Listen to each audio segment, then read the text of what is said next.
Hey, what's up, my truth seekers? How are you guys doing? Hope you all are doing great.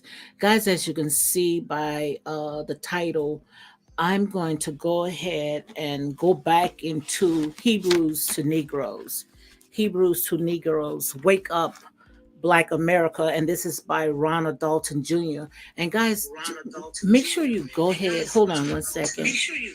Make sure you go ahead. Sorry about that. Make sure you go ahead and get this book, Hebrews to Negroes, Wake Up Black America. Like I had said by my title, I was only able to go to chapter 3.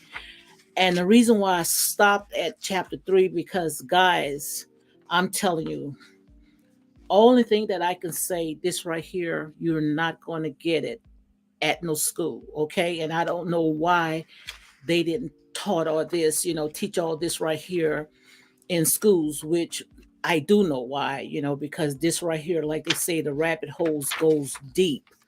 And I couldn't go no farther than chapter 3. I'm not going to tell you no lie, because like I said, man, it's just a lot. And I wanted to make sure that I share it with you guys. And we're going to go ahead and we're going to comb through it. We even going to do facts check, because like I said, with this right here, the rabbit holes goes deep. I mean, stuff that I did not know, something that I did not know. And that's why I said, yes, we do deserve our reparation, but we have to make sure that we're ready. We deserve it, because the stuff that he had revealed in this book right here, now I see why that they did not want this to go forth. And I think I think you, Kyrie Irving, for allowing this right here to, because without he's, did what he did, we wouldn't be knowing about what's going on right now today. And I know when it comes to our people, yes, they don't want to hear it, because we are so comfortable. We are so comfortable where we are, thinking that this is the good life, thinking that this is living, but this is not living at all. This is existing. This is not living. This is existing. That's all it is. That's all it is. And I was debating, should I, do a pre-record, or should I just go ahead and do a live? But I decided to go ahead and do a live, because like I say, I want to be in my authentic self. And please make sure you go ahead and get the book. I have the paperback book, and I'm not trying to promote it at all, guys. But this right here should be a part of your collection. This right here should be your number one history book, because trust me, you're not going to get it nowhere else. This should be your Bible. So let me go ahead and I'm going to see if I can comb through chapter 3. And the title that he put, Who Are We? Where do we come from? Does skin color really matters? Who are we? Where did we come from? Does skin color really matters?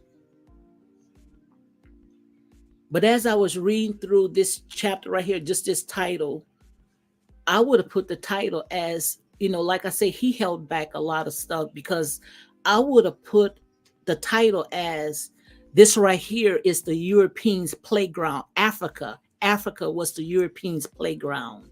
I see Sat 12. She said that Real Talk with Lady D, the book just says what Hebrew Israelite groups have been saying since the 1990s, and even with roots going back to the late 1800s. Like I said, I am 56 years old, and some of this stuff right here, it is new. It is new to me. And I went ahead and I did my research. Let me go ahead and read some, and we're going to go ahead and talk about the Berlin Conference. The Berlin Conference. We're going to go ahead and talk about that. How in 1884, that's how most of all this started, called the Scramble for Africa.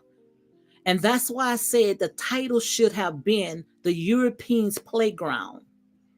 Because during that Berlin Conference, it had Europeans from all over the world but it had no Africans, none, not whatsoever, not one so ever that was sitting at that meeting.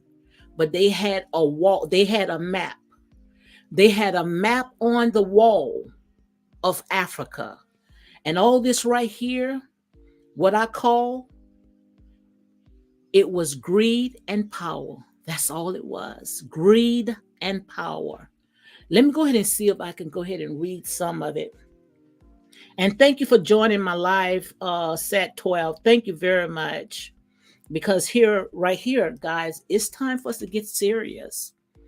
Because, like I said, the enemy is out there. He's playing, like I said, he knows that his time is almost up because he can't keep with these lies. Enough is enough. Enough is enough, and he cannot keep with these lies. Let me go ahead. I'm going to read some of it, guys, but make sure that you go ahead and get the book. Trust me, you won't be disappointed. But right here it says, the title is chapter 3. Who are we? Where do we come from? Does skin color really matters? When talking about any subject, you cannot address and fix the problem we currently have or will have in the future if we don't know our past. Unfortunately, for Black African Americans, we are the only race that does not know who we are as a people. We don't know what part of Africa we are from, our past language, our heritage, our culture, or even religion. And right here, this is facts right here. And we're going to go to it. We're going to go ahead and do a fact check. This right here, he's talking about the 14 countries that was represented by a group of ambassadors with the Berlin Conference opened on November 15, 1884.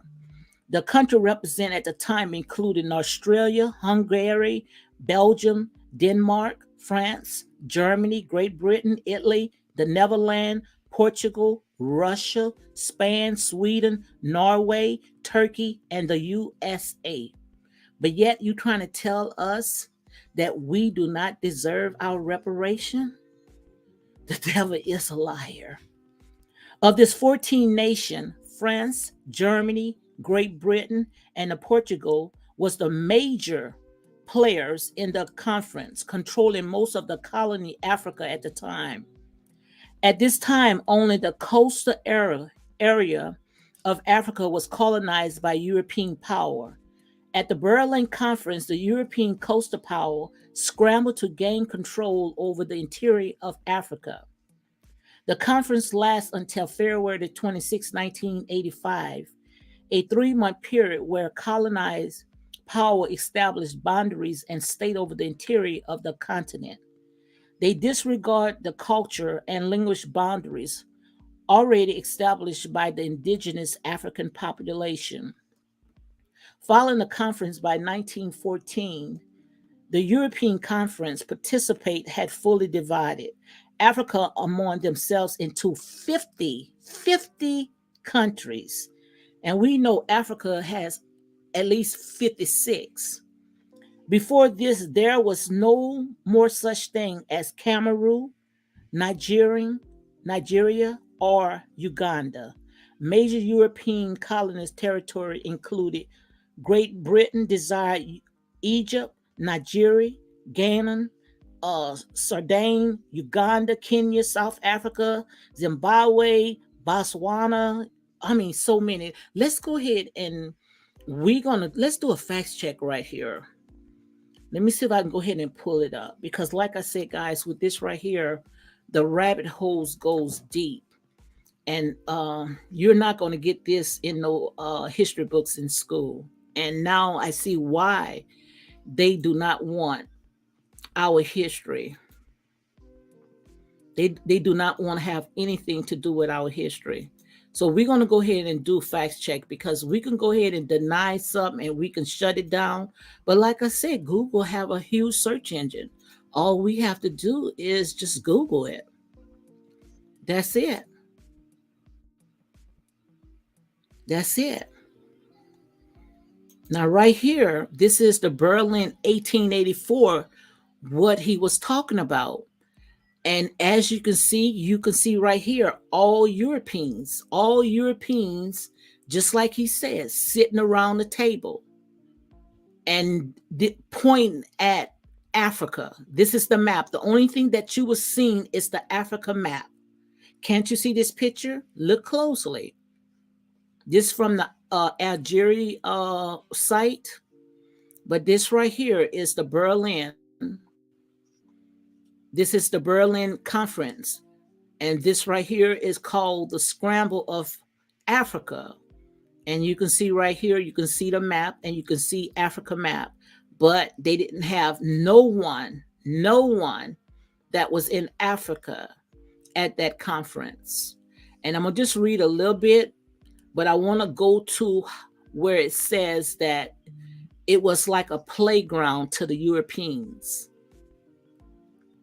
And right here it says on the afternoon Saturday, November the 15th, just like he said, 1884, an international conference was opened by the chancellor of the newly created German Empire as his official resident of Berlin, sat around a horseshoe shaped table in a room overlooked into the garden with representatives from every European country apart from Switzerland, as well as those from the United States and the Ottoman Empire.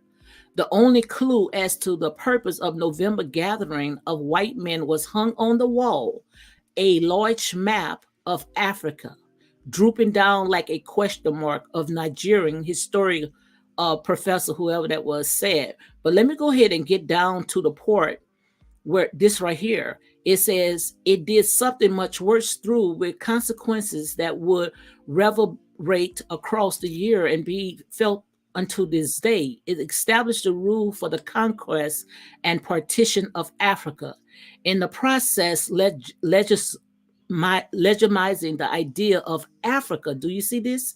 As Africa as a playground for outsiders. Did you hear that? A playground for the Europeans. Its mineral wealth as a result from the outside world, not for Africa. It wasn't for Africa. All the wealth that was in Africa was for the outsiders. And Africa was left out. Now, this right here, this is a lot right here, guys. This is a lot. And it's time for our people to wake up. Wake up. Did you hear what I said? It was like a scramble for Africa. And Africa was not even a part of that conference. And that's why I tell you guys, nothing is new under the sun, because you remember when Kanye West said the same thing. When he said with Adidas, I think it was Adidas, one of them, Adidas, Gap, whoever it was, when he said that they had a conference, they had a meeting about his brands, about his ideals, and they didn't want him to be a part of it. Like I say, nothing is new in the sun. How are you going to have a meeting and not have the one that created, the ones who you living off, banking off, who supporting you, keeping you alive, keeping you running, but yet you don't want that person a part of it? And that's how it was. Just imagine back then in the 1800s, when they had that conference, they had Europeans all over the world. The United States and Britain and the Portugal, all of them was a part of this scramble for Africa, just to get these people minerals, these rubbers, gold, diamonds. These people, they became powerful and very wealthy off of Africa, but look at how they left the people. They left the people desolate. Now, right there, guys, tell me, is that an act of God or an act of a devil? Wow. Look right here. It says Great Britain desired Egypt, Nigeria, Ghana, Sudan, Uganda, Kenya, South Africa, Zimbabwe, Botswana, Nigeria, Gambia, Sierra Leone, and Ghana. France took most of Western Africa. Belgium and King Leopold II controlled the Democratic Republic of Congo. Portugal took the eastern part. Italy took Liberia, Somalia. Germany took Namibia, Ghana, Cameroon, and Tanzania. Spain claimed the equation of Ghana. Dutch colonized Ghana. Spanish colonized Rio de Janeiro, the West Africa. I mean, they really had divided Africa for themselves, took the spoils and everything else, just left it desolate. Wow. And it says all of the other race in America can say where their relatives are from and travel back to an actual location in another country where all their other relatives call home. But we can't say that because they took our entire country, our entire continent, and they went ahead and they overturned it. They took everything that was not nailed down, including us. And that's why I could not even go to another chapter, because right there, when I saw all this right here, it just left me for a loop. I mean, it just left my mouth open. And yet, you trying to tell us that we do not deserve reparation? You trying to tell us? And like I said, it's going to be more than revelation, because no amount of money can even compare to what had happened, to the damage that these people have done. But yet, you guys want to call us anti-Semitic? Now, I see why they want to call you anti-Semitic, because they don't want the truth to be told. That's all that is. They don't want the truth to be told. Wow, this is a lot. This is a lot, guys. And it's pretty much like brought tears to my eyes. And right here it says, we can go back to Africa, but where in Africa do we go? And who will accept us? As Black, we cannot just book a plane ticket in the country in Africa where our descendants was taken as slaves. Why? Because we don't have any records, and because we were disconnected from our heritage, where our forefathers were taken as slaves. This was prophecy. This was prophesied in Deuteronomy 32:26, Psalms 83:4, and Jeremiah 17:4. And that's why our people, especially the descendants of slaves, the ones that's here right now, we got to do right. We got to do better than what we are doing now. Because as you can see right here, that enough has been done to us. And it does not make no sense for us doing it to ourselves. Right here, Jeremiah 17:4, it says, and even thyself shall discontinue from the heritage that I give thee, and I will cause thee to serve thy enemy in the land which thou knows not. For you have kindled a fire in my anger, which shall burn forever. And I don't think that we are the ones that had provoked the hands of God. I don't think that we have provoked the hands of God. That's why I say when it comes to the Bible, I look at it as a shadow to come, because the prophecy is here. We are living out the prophecy right now as I speak, because we know a lot of stuff that was written in that Bible, it was whitewashed lies just to colonize, just to do what they are doing right now today. So that's why we have to learn how to rightfully divide the word of truth. And right here it says, we know that we are descendants of slaves stolen from Africa. And you guys know, way before I was reading this book, I always said that we's not a lost tribe. No, we're not a lost tribe. We are a stolen tribe from Africa, forced to serve our enemies in a land where we know of as Jeremiah 17:4 states. The white slave master then gave us a Bible in the 1600s and said that the Messiah or Christ's name was Jesus. Well, the King James Bible of 1611 New Testament read, and he got IESVS. Right there, what he did was he took the J out, and he took the U out because there was no letter J, and V was used in place of U. So he spelled Jesus like IESVS. The King James Bible, like our Constitution, was Freemason inspired. See below. So right here it says facts. King James was King of Scotland, 1567, 16 through 25, and first Stuart King of England, 1603, 1625. In the west wall of the large hall used a large scorn and perk number 3. So right there, he was just telling you, how it was certain, you know, letters that was used in the King James Bible that was not used in the original Bible.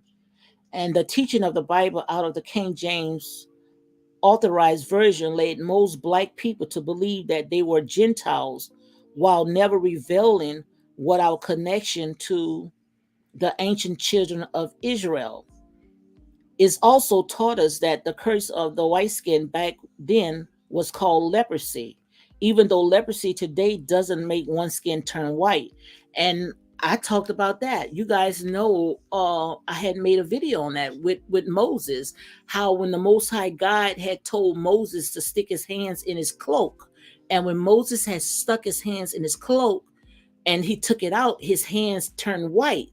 And when the Most High God told Moses to take his hands and put it back in his cloak, it changed back to his natural color.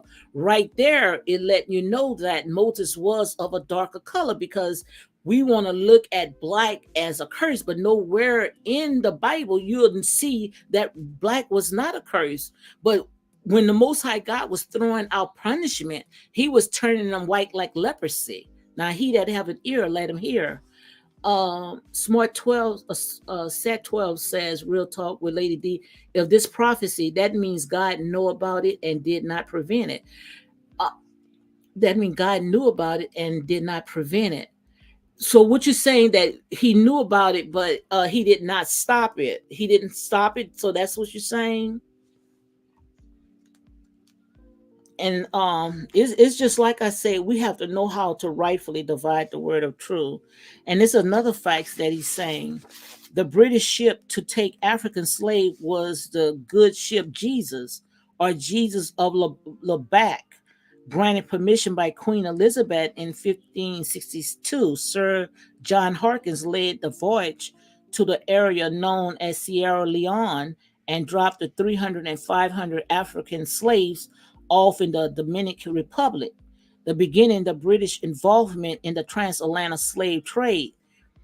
Like I said, guys, the rabbit hole goes deep, very, very deep, because, a lot of stuff, now it's like all the stuff, and I understand exactly what Sat 12 is talking about.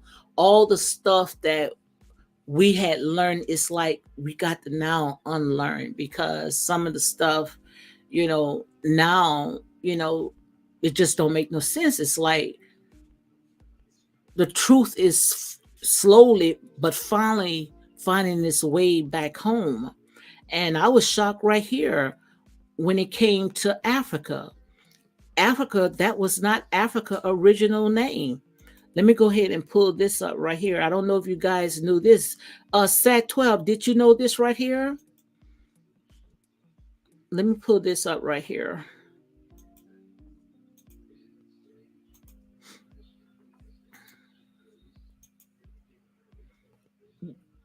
This right here, where this was Africa original name, was called, and I might be pronouncing it wrong.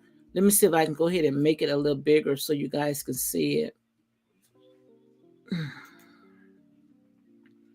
This was Africa original name. is called Alkebulan, Alkebulan. That was its original name, according to a lot of research that I have done, and according to Hebrews to Negro, that was Africa original name is called Alkebulan, Alkebulan. And also Ethiopian wasn't even named Ethiopian before. There's a lot of stuff that they went ahead and they changed a lot of stuff, a lot of stuff. But this right here, now we knew about this one right here. This was shocking how they use Christianity, how they use the Bible to justify all the stuff that they have done. How are you going to call a ship, the good ship Jesus, to go and take people from their motherland and have no conscience, have no regrets of what they have done? Right here it says, after years of brainwashing, we brought this ridiculous lie about a white, blue-eyed savior named Jesus, hook, line, and sink. And that's another thing. You can go into the book of Revelation, and it would tell you exactly how Jesus looked. And it did not depict the picture that we had, our parents had on their wall. So if you say that the Most High God is not a man that he should lie, then why did told all those stories? Come on, guys, help me to make this make sense. That name of African Abilene is false. Ancient Africa did not have a continent name. Yeah, I read that one. What they did have was tribal names of many groups, not one big name for the whole continent. Let me see if I can go ahead and I'm going to drop the link. If you want to come on, you're welcome to come on. You don't have to camera up because you came here quite a few times. So, I know you're not just here trolling. But if you want to come up, you can. But that does make sense what she said. I read that somewhere also. It says right here,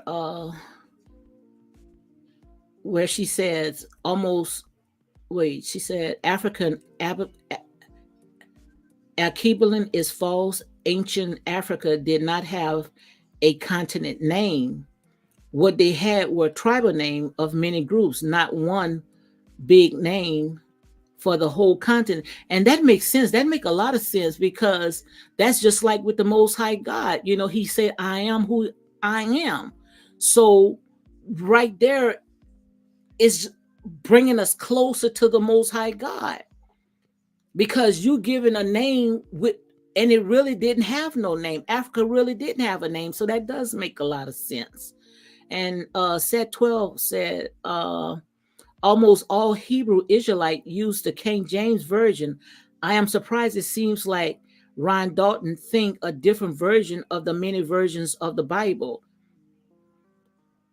I'm just doing like the fact check, going back and fact check of, where he got his information. So most of all the information that he got was online. So it's really, he just, bringing it forth, and having us, just like we're doing right now, is asking questions, because I promise you, those are questions. Some of that right there is not questions that I would normally ask, because like I said, it got to be someone that at least, opening up the door, so we can have those open discussions. And that's why we should not be ashamed of rightfully dividing the word of truth.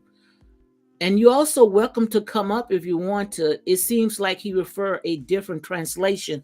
I don't know what this is not the translation. I don't know what translation he had put on, but most of the stuff that he have in his book, that's already out there on Google. You can go ahead and research most of this stuff. And right here, he got this right here where it says facts. There are more people of color in the world than are people with white skin. This is true even with the hundreds of millions of black people who died during the slave trade and during invasions by white nations. Remember, the British invade India, Africa, the Americans, the Caribbeans, the Tasmanian, and Australia. If it wasn't for this British European invasion and slavery, the black natives of this land would still be living there today. The dominant feature of any all mankind are black hair.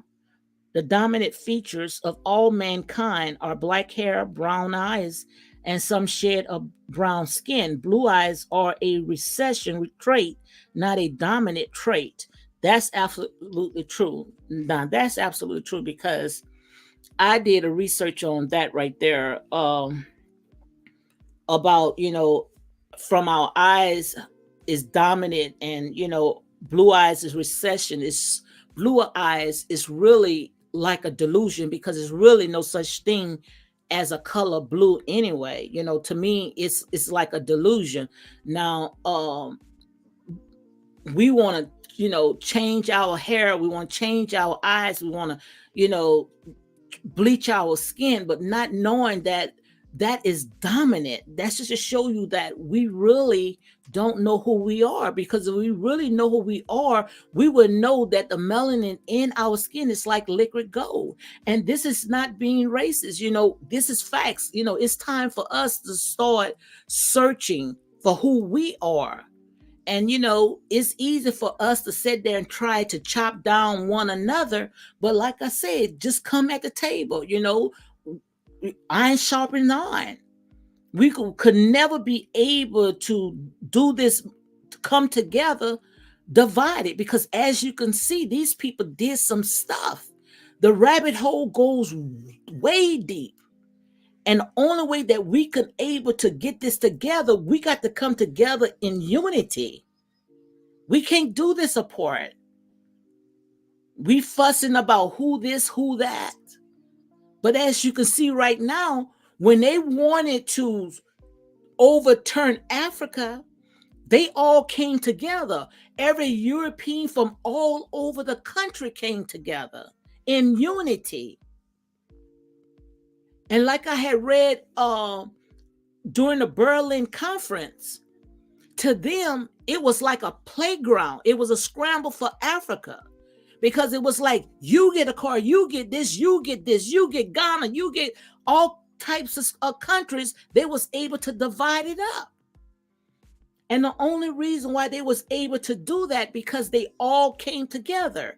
And for to say that the United States and Russia, they are enemies, but at that time, they came together. They was not enemies. They came together. Because you see, stuff like this, they're going to put aside all their feelings. But see, we cannot put aside our feelings. And that's why they can be able to work overtime on us. But until we sit there and put down these little feelings and start coming together, then we can be able to get ourselves out of this, come out of Lodabar, because that's exactly where we are.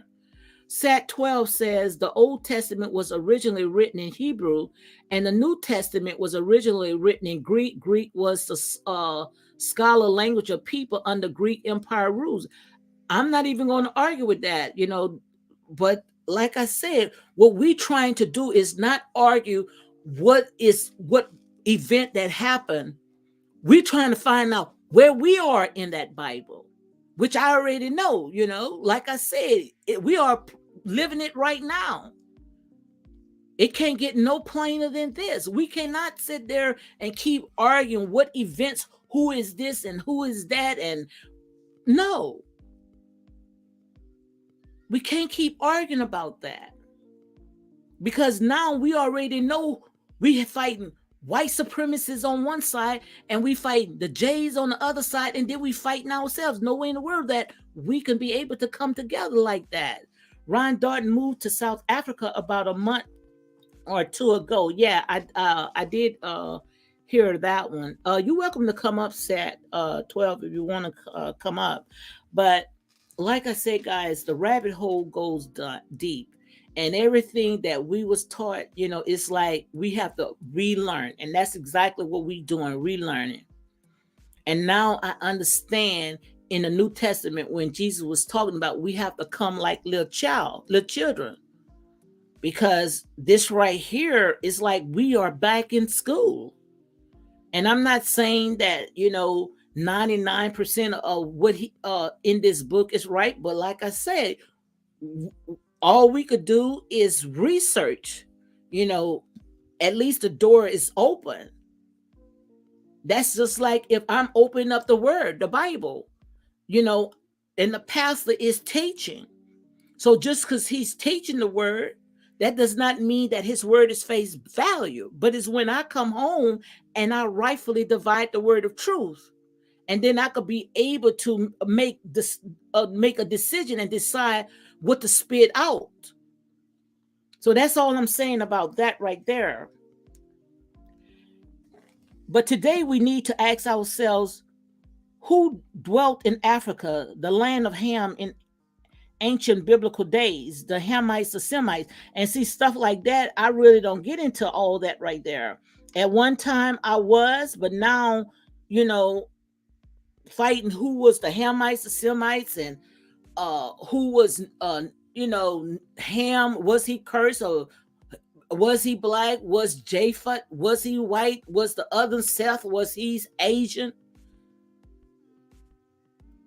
You know, half of the stuff that these people are saying right now is ridiculous. And the reason why I say ridiculous because just imagine that you and your wife, y'all had 4 kids, and one of them Asian, one of them Africa, the other one is European.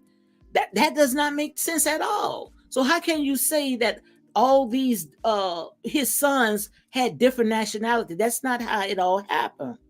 So, like I said, no more of that hocus pocus stuff. No more of that hocus pocus stuff. Sat 12 says,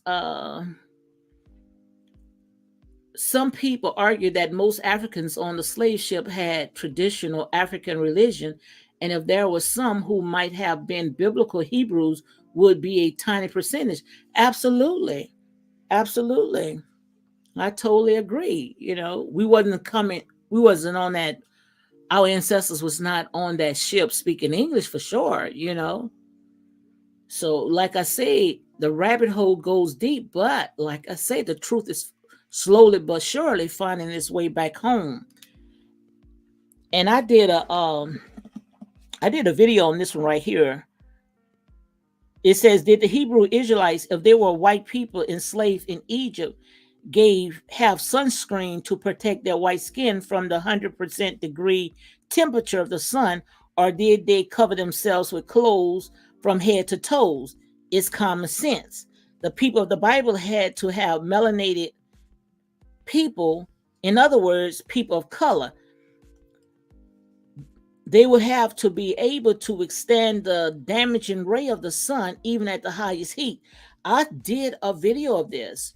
They have a video out right now where they had European people, they was under a UV light, and the UV light, once they was under there, it would show their natural skin, but when you saw, like, a person with melanin skin, how under UV light, it's like their skin was flawless. And also when they had put the suntan lotion, and they put the suntan lotion and they put them under the UV light, you can see where they had put the suntan lotion because the UV light had detected all that.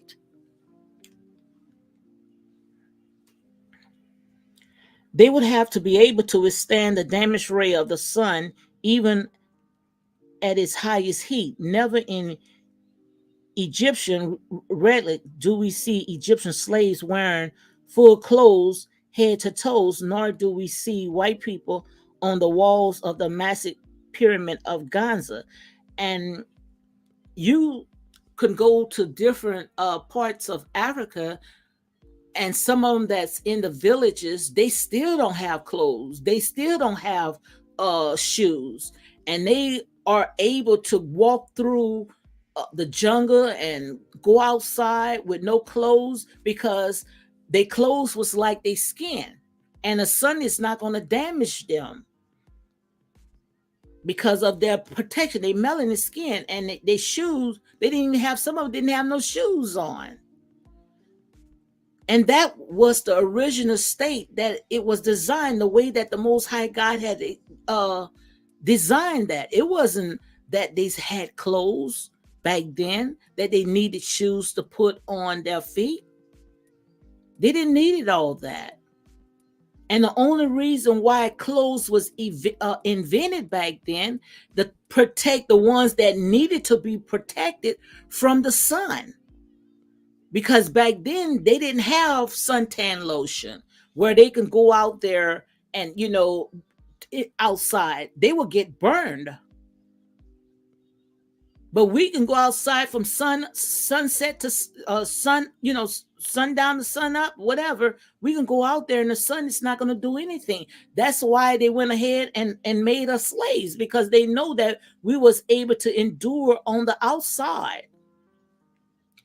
Ronald Dalton opinion is that all America black people with slave ancestors are Israelite due to Deuteronomy 28:68, and says Egypt means in bondage. So it's America, and he says other Jews are fake. You're gonna have to come on, to break this down, because like I say, some of this stuff right here, um, I'm new to it. So I'm just only, can go ahead and fact check of what I am reading.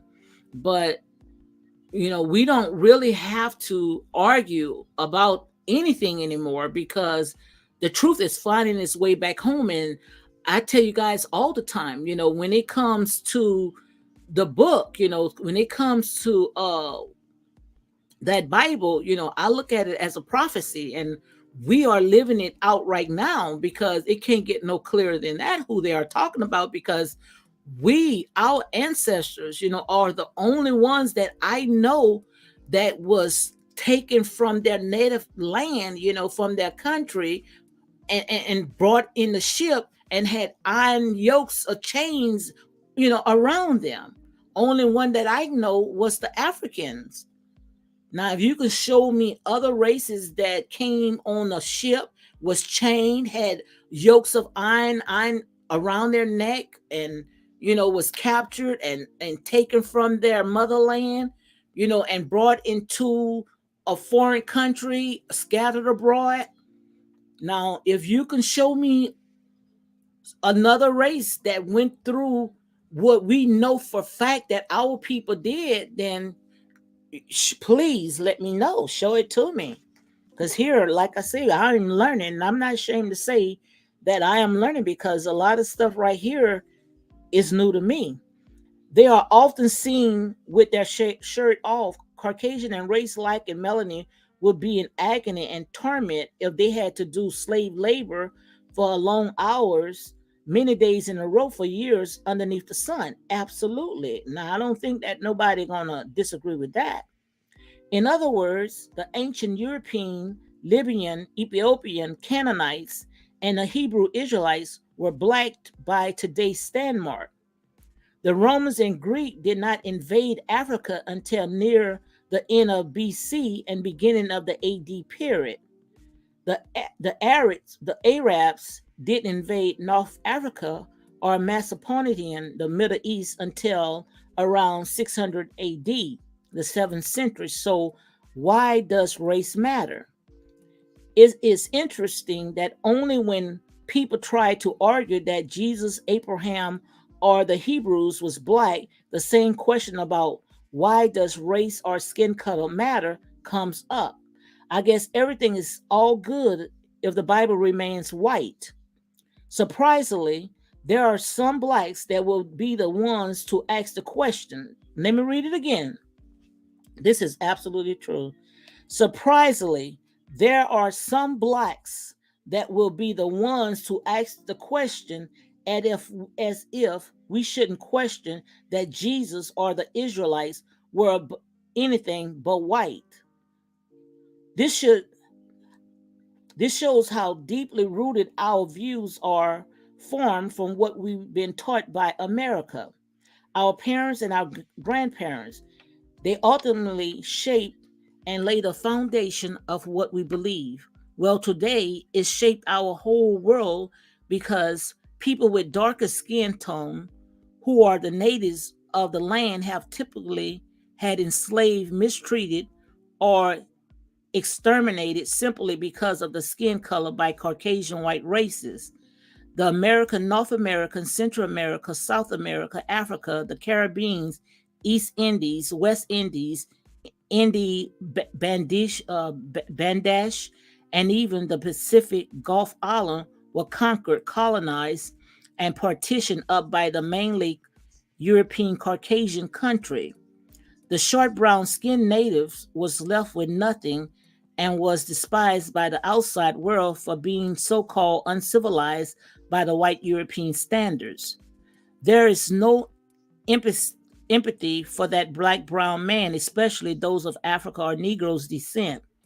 However, because of the 12 years of harsh treatment and condition the European Jews experienced in concentration camps during the Holocaust, the whole world has been empathy for the European Jews.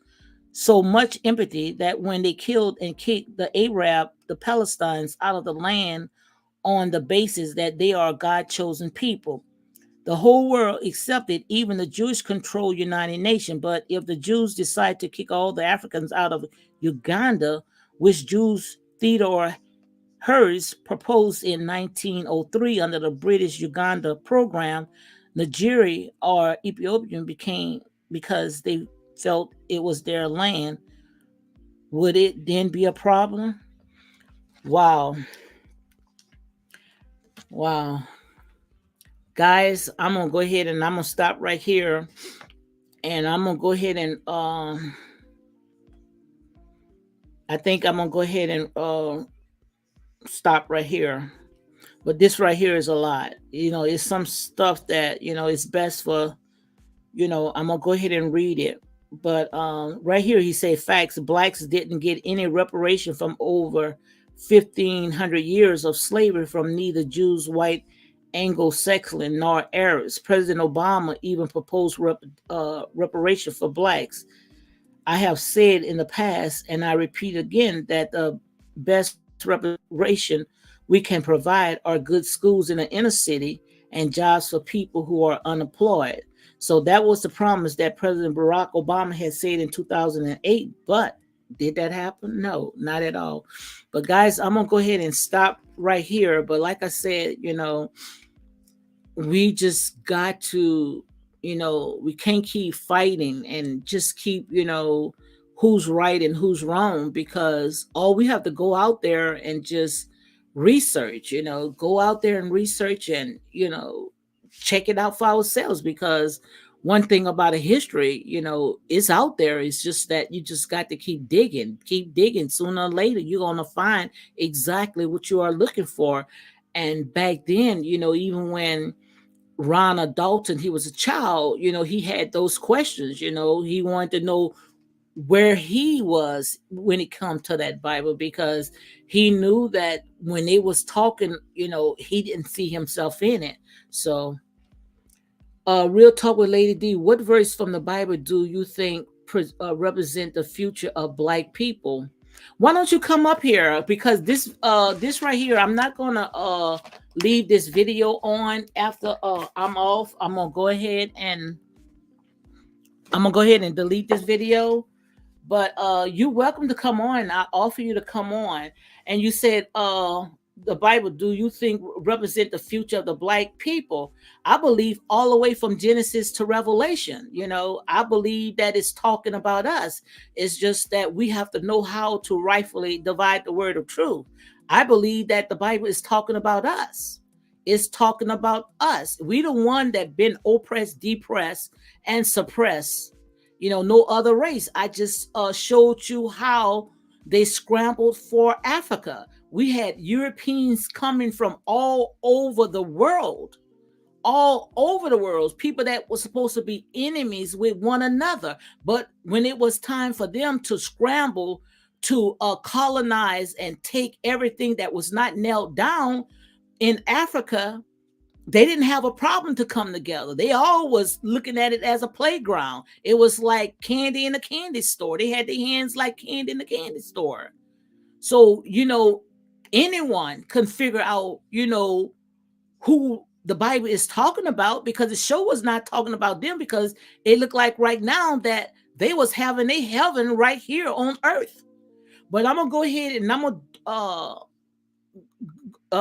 go ahead and I'm gonna go through the book. But what I'm gonna do is I'm going to do a pre-record. I'm not gonna do a live on it. I'm gonna do a pre-record that comes up now. I am saying prediction for our future. I don't know if you're a male or female, but you could save yourself a lot of writing. Like I said, all you have to do is just come on. I am saying for our future is we could talk about it, because I see right now, I see now that the covers are being ripped. I believe that we are now seeing, who are God's chosen people, because the stuff that we see right now, and now that we know that it's facts, what we have discovered, no way in the world that they can say that they came in the name of the Most High God. If anything, they came in as Satan agents, because love and kindness have I drawn thee. God is not the altar of confusion, but of love, peace, and of a sound mind. That was confusion, that was greed, and that was power from wickedness in high places. And like I said, that was not an act of God. That was an act of a devil.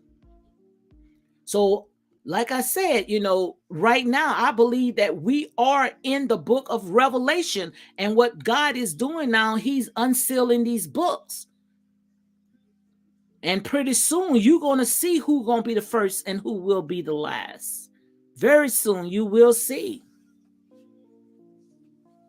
Because no way in the world that this can continue happen the way that it is happening. Chosen people is a racist concept. Chosen people is a racist concept. The idea that God's prefer some people over others. It's not that God prefer some people over others. It's just like he had a tent that belongs to him. And I believe that the lost tribe, not the lost tribe, the stolen tribe belongs to him. He said in the beginning, he said that I have given man dominion over the entire planet, which means that the entire earth, he gave him dominion over. Man had rulership over the entire planet, but a tent belongs to him. And I don't think that was asking for too much.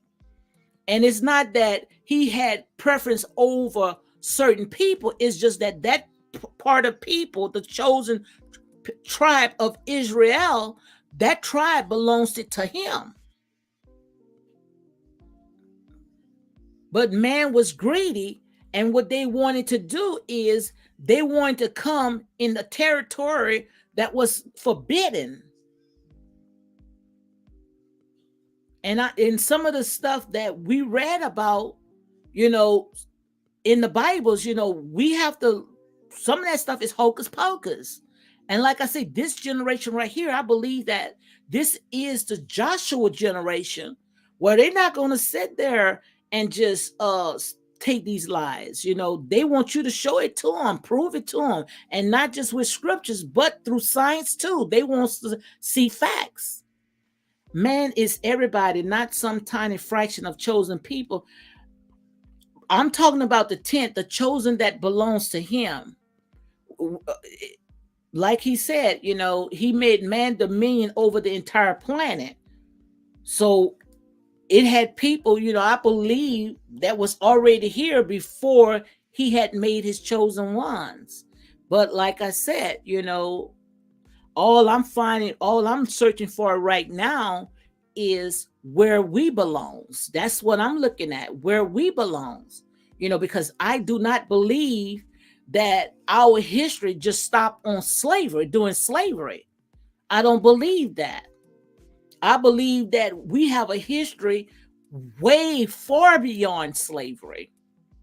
I believe that we was kings, we was queens. I believe that we had our empires. I believe that we already had set up our nation. But what they did was they came in and they took everything that was nailed down, including us, because of greed and power. Now, how could you come in somebody's house and clean them out and leave them desolate? That does not make no sense. That was greed and that was power. And the only way that they was able to do that, that was through religion and through guns. That's the reason why they went ahead and overturned. If they didn't have them guns, they wouldn't have been able to sit there and get and colonize the entire continent of Africa. Nowhere in the world they would have been able to do that. They wouldn't have been able to do that, because I asked the same question. If the continent of Africa had almost 56 countries with all these people that was in Africa, how did they let a small group of people overpower them? And the only way that it happened, and that was through guns. And that's how they was able to rule, and have power over the entire planet, through guns and through religion, because religion is just as powerful as guns, because they came in as missionaries. They came in as peace. And there's scriptures that show you where they came in for peace, knowing that peace was not nowhere in them. They came in just to sit there and get their feet in so they can be able to take everything, like I said, that was not nailed down. They had an agenda. And that's why right now the Most High God is exposing them. So he is going to create millions of people and not choose them all. That is not righteous. Like I say, favor is not fair. God uses whomever he pleases. There have children of the Most High God, and there also children of Satan. Children that's walking in darkness. So, like I said, that's we just got to be able to rightfully divide the word of truth, because we all don't have the answers. But I know one thing. I'm trying to find where our people belongs in there, because if I go by of what they put in our hands, I don't see myself nowhere in it. Because if you look at Christianity and you Google Jesus, you Google angels, everything is white. But that does not line up with the Bible. It does not line up with the Bible, because you go into the book of Revelation, it's going to tell you that Jesus had hair like wool, white like wool. His skin was dark, like bronze. His eyes was like fire, meaning he had dominant eyes. I didn't see nowhere the way that they have the picture that Jesus had blonde hair and blue eyes and he had a pale face. I didn't see that. And even if skin can be bright, you see, he says skin can be bright. If skin was, just say that he had bright skin. Okay. Oh, let's just say that he had white skin. I give you like that. Just say that Jesus had white skin over 2,000 years ago. If he had white skin over 2,000 years ago, they didn't have no brick house with AC. They didn't have no skin suntan lotion that can protect them for the skin.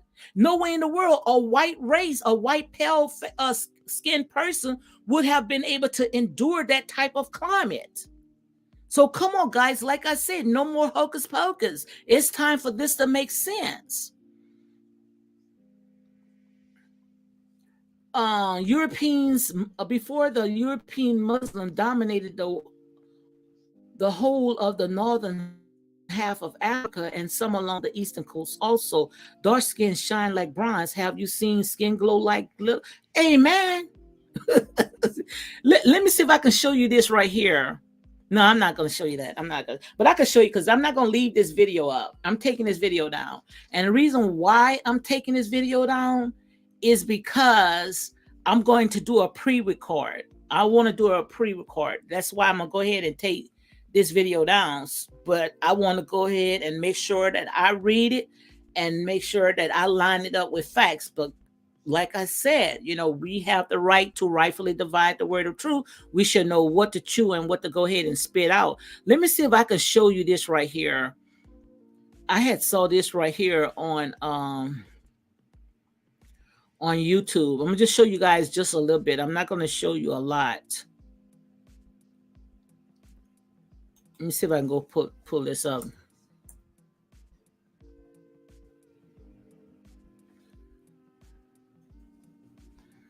Like I said, no more of hocus pocus. People are looking and people are searching for the truth, and the truth is what is going to set us free, and we are already showed you guys, how they came together at a conference, a Berlin conference, and how they all were sitting around the table figuring how to divide Africa without any African people there. Come on, guys. Do you think that the Most High God is going to allow that to continue to happen? No, not this generation. Let me and like I said, I don't have all the answers. Let me play. I'm gonna show you this right here.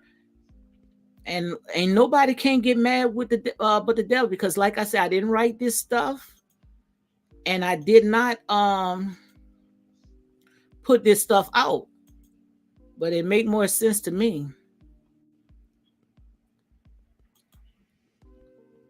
Let me see if I can make this big. I want to show you this right here. Oh, my eyes burning. My husband in there cooking.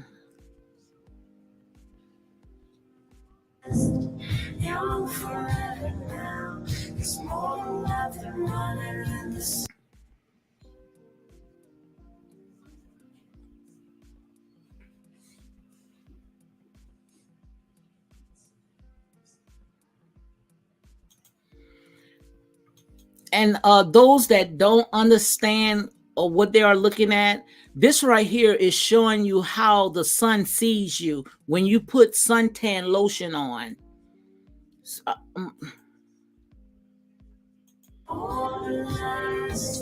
So they have, let me load the music down. So what they have right there, they have suntan lotion on.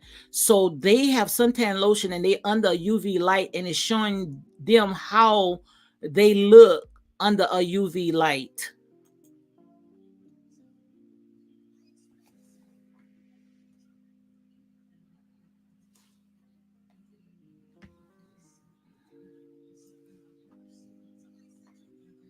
That's exactly how they look under a UV light.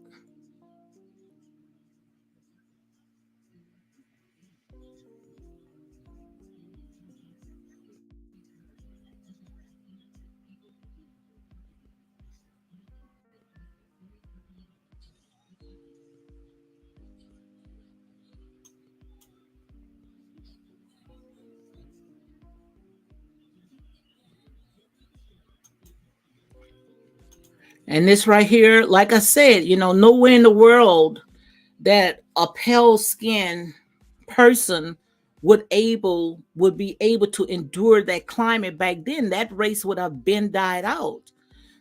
And that's the reason why, we was able to endure out there in the sun when we were slaves, because I'm pretty much sure that they tried to go out there and till their own land, but they was not able to survive because of the climate. So you cannot tell me that we are not the original race, because everything about us, it dominates. Our skin, our melanin is just like liquid gold. They trying now right now to zap it out, putting it in cell phones, batteries, putting it in computer chips. So we need to learn to embrace who we are. Look how they came into Africa and took the diamonds, the oil, the gold. Don't you know if Africa would have cut all these countries, cut them out?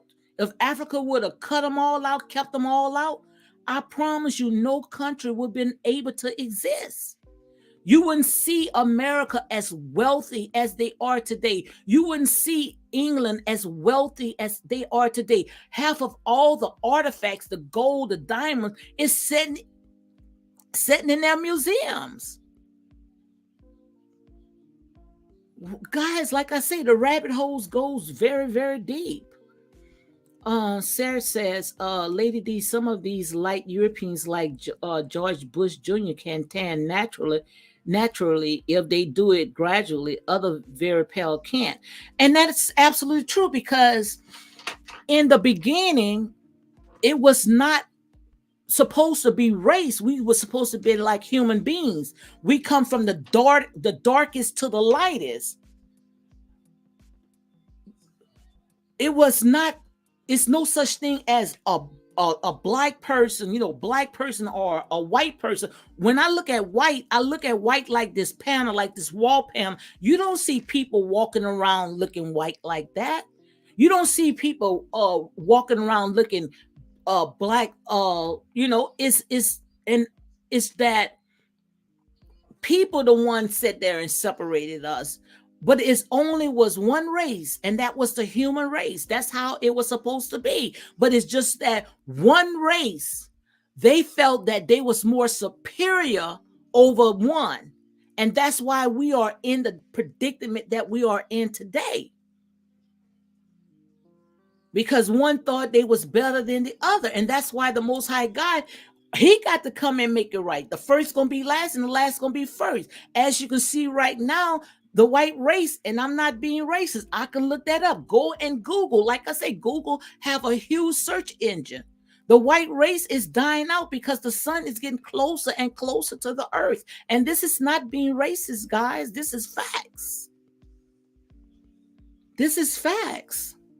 And if you want me to pull that up, I can pull that up for you guys. Because what the Most High God doing right now, he is setting everything in order now, the way that it's supposed to have been. Because it was not about all these different races. It was not Japan and China and European, Caucasian, or whatever. And it was not. It was human race. We was human beings, not race human beings. But one thing I know, that one color, now since they made a race, we know who are more dominant over one race, because you can take two chocolate black men, I mean the darkest man and woman, and you can make a light close to pale baby. But no other race can do that. That's magic. That's what I call magic. When you can take the darkest, the chocolatest, black male and female, and make the whitest baby. But you cannot take a white woman and a white man and make a chocolate baby, because the darker race dominates. So if I would say who is superior over the one, I would say that the melanin people are superior over all race, because all race came out of the darker man, the darker race. And that's why I tell you guys, embrace who you are, because everything about you serves a purpose. And they know it. These people study you, just like I showed you with the Berlin Conference. They all was at a table discussing you, how to plot against you. And like I said, nothing is new under the sun. They are still doing that today. They are plotting how to sit there and do what they do to you without you even a part of it. Well, all this stuff is still happening today. When they was out there trying to colonize Africa, They didn't they had you in mind, how to sit there and take everything that was nailed down, including you. And still today, why you think our black man is counted like sheep for the slaughter? It's not that they hate you. To them, you are property to them. You are value to them. But if only we can see it for ourselves, when we can start seeing that we are value, that we are someone, then we can be able to sit there and conquer this. But long as we sitting there hating each other, trying to destroy one another, then they can continue working overtime on us. There are black men that are white out there that were white kids. Yes, a black man can make a white baby. I can show you that. Uh, all those names right there.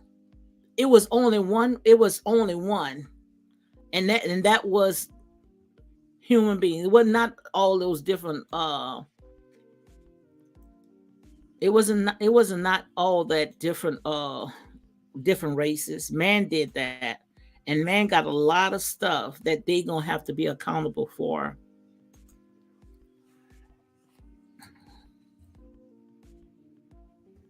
Let me see if I can pull this up right here.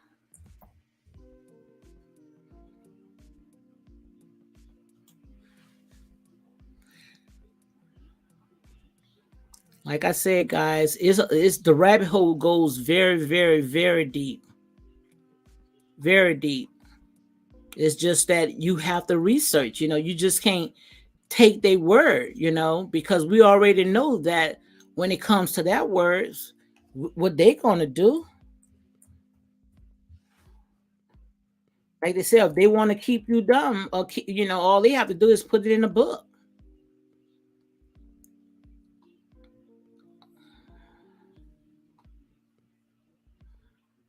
Let me see if I can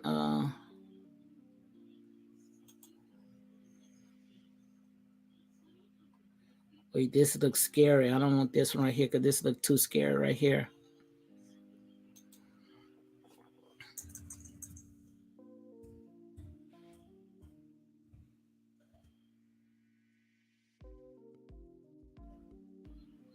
Let me see if I can look at this right here.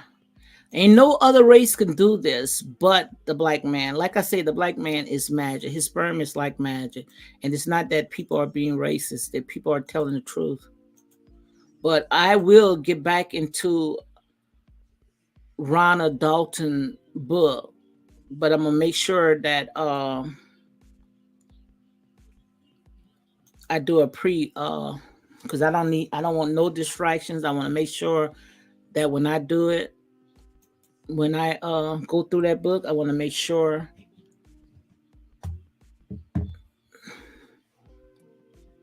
Look at this right here. Do you see this right here?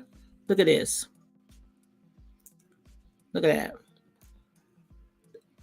that. A chocolate black man and a chocolate black woman. Just look at that. Could make the whitest baby. Do you see that right there?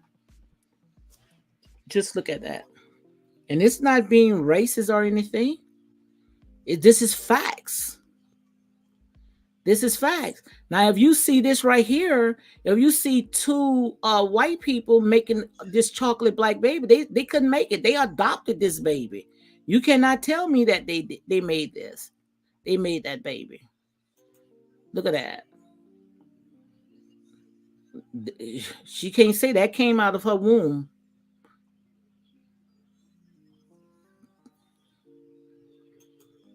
Like I said, it's time for us to learn to educate ourselves and embrace who we are. Because it don't take a person with a PhD to figure this out. Look at this right here. Now, look right here. How one came out dark and the other one came out white. No other race can do that. Like I say, the black man is God.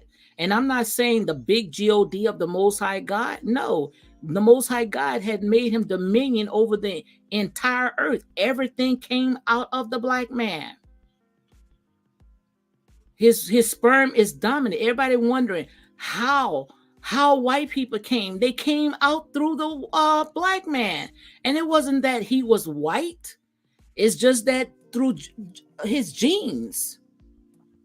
More kids you have, the more generation it skips. Yeah, through the genes. All this right here comes through the genes. And like they say, well, how the white race came. It was not no such thing as white race. They was just pale, light brown people, melanated people. Some people have pigment in their skin and some people does not. And if you don't have pigment, then you consider as an albino. That's just how Noah was. Noah was an albino. Noah was an albino. Everybody want to know, how did the white race came? And it's not being racist. See, they use races. Same people are being racist because they know if you can attach racist or anti-Semitic on a person, then you're going to shut that person up. But guys, it's time for no more lies. Enough is enough. And if anybody want to know how all this stuff, how did this came about? It came through, it started with, if anybody want to know how did all this started, it started with Cain, which some of the stuff, like I say, those hocus pocus, some of that stuff is allegories, but it was through genetic effect. If you want to believe in the Bible, then we could say that it came through that mark on Cain. Cain was part albino. He had a mark. He had a birthmark. And what happened was with Noah's father, if you read the book that they took out, the book of Enoch, read the book of Enoch. They took that book out. And the reason why they took the book of Enoch out, because that was going to tell you the truth. Because when Enoch's father and his mother had him, they was afraid because they say that the child did not look like all the rest of the children. So he ran to his father. Because Noah had blue eyes, Noah's face was white, pale. He was an albino. He was an albino. Like I said, even the Most High God showed what he would do with Moses. He showed Moses. You remember when he had told Moses, let me see if I can pull that scripture up. And I wasn't even prepared for this. I was going to go through the book, but like I said, that book, make sure you get Hebrews to Negro. Make sure you guys go and get that book, because it even opened my eyes to things that, I didn't even know. And he's letting you see things that people wanted to know, but they never had the guts to put it out in the book or come forward with it. That's why I say thank you, Kyrie Irving, because if Kyrie Irving wouldn't have never sat there and put that on his Instagram page, we wouldn't have never knew nothing about it. Like I say, you can't hide from God. You can't hide from the Most High God. He's going to find a way to sit there and bring forth the truth. Let me read this. Look this right here. Let me show you this right here. I'm going to show you Moses. Moses was a man of color.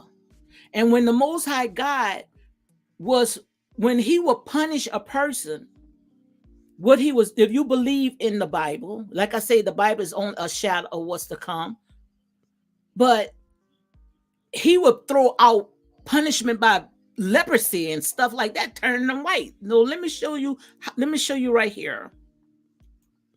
Let me show you this right here. See if I can pull it up. And guys, bear with me because I'm over an hour, and I usually don't stay over an hour because if I stay over an hour, I start catching a headache. So that's why I'm gonna start doing a pre-record.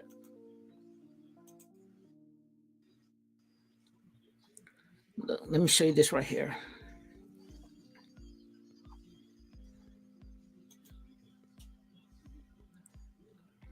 So this right here, it says, then the Lord, this coming from Exodus 4 and 6. Now, come on, guys. It don't take a child to figure this out or understand this, okay? This coming from Exodus 4 and 6. It says, this the new international version. It says, then the Lord said, put your hands inside your cloak. So Moses put his hands inside his cloak. And when he took it out, the skin was leprosy. It had become as white as snow. Did you hear that? Did you hear that? So when Moses had put his hands in his cloak, God was just showing a demonstration because that was the plague that he was going to put on his people. You know, so if you want to question or wondering how all the genetic effect came with leprosy, it came, he was showing Moses this is what's going to happen. So right there, he showed Moses an example. He told Moses put his hands into his cloak. And when he took it out, the skin was leprosy. It had became white as snow. Did you hear that? Now let's go ahead and read 7. Now Moses put it back into his cloak. He put his hands back in his cloak. And the Most High God say, Moses, put your hands back into your cloak. And when he took it out, it restored like the rest of his flesh. Did you hear what I said? So right there, the Most High God was showing Moses that when he put his hands in his cloak, that he was going to turn his hands white. So he turned it white like leprosy. So every time when the Most High God was throwing out punishment, he turned them like leprosy was turning them white. But if you believe those stories, not if you want to go into scientists, that stuff is in your DNA, just like your sister said. You know, that's genetic. You know, that's a genetic defect that they had. It's inside the womb. It was inside the sperm of the black man. And that's how you had different types of colors that was coming out. Some of us chocolate. Look at my daughter. My daughter is very pale. My son is dark. Because we are a diversity of people. We come from the darkest to the brownest to the whitest to the lightest. And maybe, you know, just like, you know, some people, you know, they had their light color and they wanted to go closer up north away from the sun. So when you go away from the sun, you can be able to maintain that certain color. So that's the only thing that I can say. Made of Rubber says 13 to 16 generation DNA. More kids you have, the more generation it skips. So guys, if you have any questions or whatever you want to go ahead and discuss, talk about, let me know, because I came on to talk about where the book at. I came on to talk about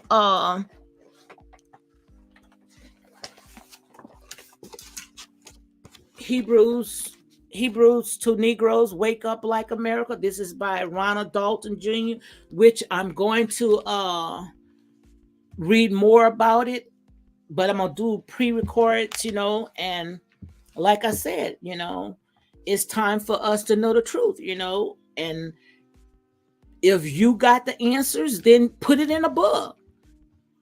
Make, you know, let us know, start teaching, because this generation right now is hungry. Where they ready, they want to know the truth. Because if you look at history, you wouldn't see yourself nowhere in there. And if you do see yourself in there, you're going to see yourself as slaves on a plantation. But our history, like I said, it did not just stop right there. It didn't begin like that. We didn't just fall out of the sky. We didn't just fall out of the sky. D, you have never seen Hebrew Israelite preaching on the streets in person. No, I'm not going to tell you no lie. Never, because I come from a very, very small town. Now, they might have something, if I go into the city or something like that, but no, where I'm at, most of them is all Christians, Methodist, Catholic, but no, I never saw that. I'm not going to tell you no lie. Just call me living a shelter life because I live in a very, very, very small town, and I'm not going to tell you no lie. I never ever saw one, not one. Now I did see on YouTube. When I came on YouTube, I learned a lot of stuff. By coming on social media because half of that stuff I didn't even know about. I never even know about that. So a lot of stuff that mainly I saw is because of YouTube, because of social media. But I believe that, this is the time right now where we can't fight who is who. It's time for us to come together in unity, and we can be able to come out of this. But the only way that we can come out of it, we got to come together in unity. We cannot, do this alone. We cannot fight, because like I said, we know who the real enemies are. The real enemies are the ones that's working overtime on us, causing division, dividing and conquer. It's all about power and greed. But the thing about it is that, our people, is the ones that's uh doing the most, fight, trying to fight us to stay at the table. Not even at the table, at the feet. While these people throwing you a few crumbs here and there. But the most high God, I believe that, it's going to be a time where we all gonna be able to come together, on one accord. It's not one man's fight. It's not about one man. Everybody wants to say, oh, it's going to be this one. No, it's not going to be one. When he said one, he's talking about, he's not singling out one person. He's talking about one when we come together, one mind, coming together, all together on one accord. That's what the Most High God come. Don't you know when we come together, Satan, he's going to fall on his knees. His kingdom will fall down. If you look at the history of West African, this is what set 12 says. If you look at the history of West Africans or Europeans, most of it's not slavery. But if you look at Jewish history, the whole theme of it is slavery and being oppressed over 2,000 years. I don't know.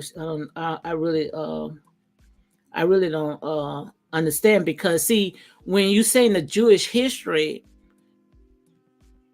if you look at it in the original text, I think they were saying the Hebrew or the Arabic, it was no letter J's. So how can you say, that there was a history, because it really was not Jewish, because Jewish, and not, they don't even want us to say that is a religion. And we already know religion is really man-made. It's something that man came up with, because it was not about religion. We was, like I said, we was one, we was a part of one, one, not divided. We was not divided. Man came and divided. So like I said, the rabbit hole goes very, very deep. But you just got to keep cracking at it, and sooner or later, you're going to go ahead and get to the meat, because one thing about it, the truth going to always find its way back home. Like the late Martin Malcolm X said, the chickens is coming home to roost. And as you can see right now, honey, it's right now, right at your front door. So all I think I could just say right now is that we got to stop arguing over this petty stuff, because like I said, the wolves in sheep clothing, they are about to be exposed.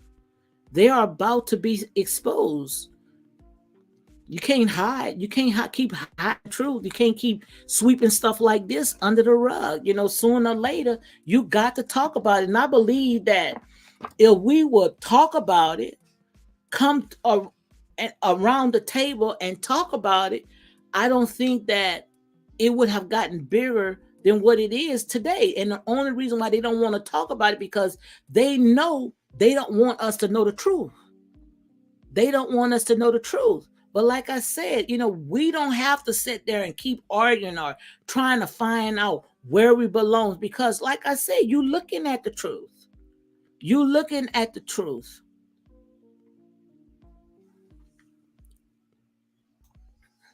But it's just a lot. But I'm gonna go ahead and I'm gonna really go and see what I could find in this book right here. Do some research, and I like when he said right here about the good ship Jesus. I don't think that they taught all this stuff right here in history, in schools. This was not a part of our history, and if it was, it probably was a little small, little details about this. Now they talked about colonizing, but they didn't talk about it where, you know, it made us see that, what we see today. They didn't talk about that in school. And they still not going to talk about this in school. Because what it's going to do is it's going to embarrass a lot of people of the stuff that they have done to our people, how they oppress, suppress, and depress our people. And in the beginning of the video, I showed you how they all sat at the table. 14 countries sat at the table, figuring out how to divide Africa, how to take everything that was not nailed down, including us. So, like I said, we are living the word. We living this out. We didn't need nobody to put it in the book. It's right here. But I'm glad right now that is a prophecy that is revealing itself. And we got people right now is writing their story who can tell their story better than the ones that already been through it. They can't write our story for us. They can't tell the story for us. It's time for us to tell our own story. But soon in a minute, when we try to tell our story, what do they try to do? Take us out, cancel us. That's what they do. But like I said, you can't keep hiding this big old elephant in the room. You can't. You can't keep sweeping this under the rug. Because this right here, like I say, this is a Joshua generation.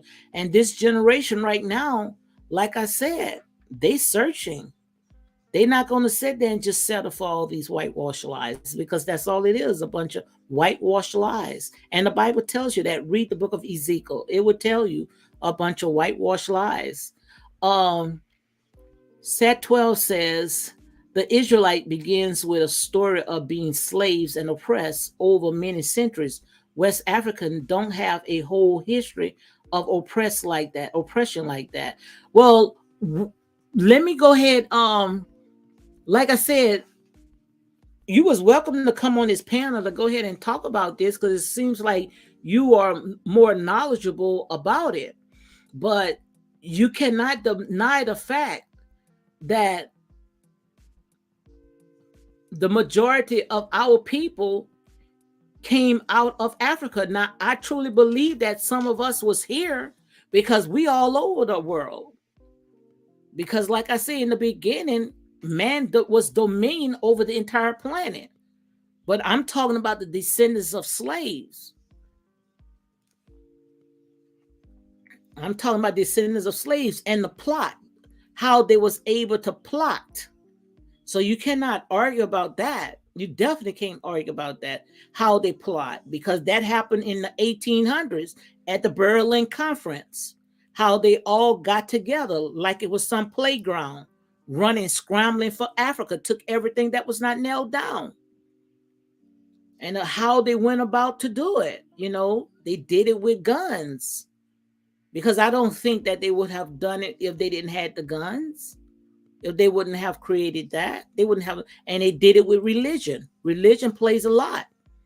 Religion is what conquered and divide. They came in, like they said, on a good ship called Jesus, use religion.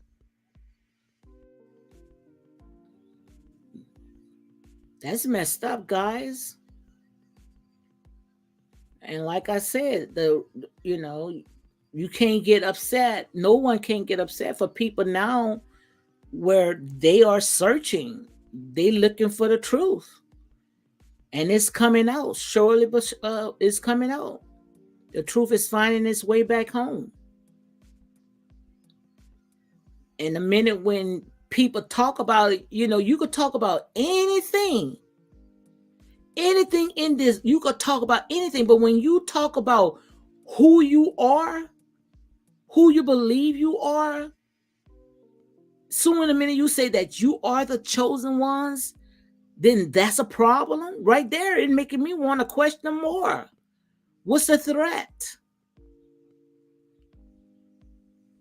When all the proof, all the evidence is right there, right out, right there, right in your face. So God, like I said, didn't say, nobody mad but the devil. Let me read. Let me see if I can read this right here. I need my glasses. I don't see where my glasses at. But let me see if I can read this part right here.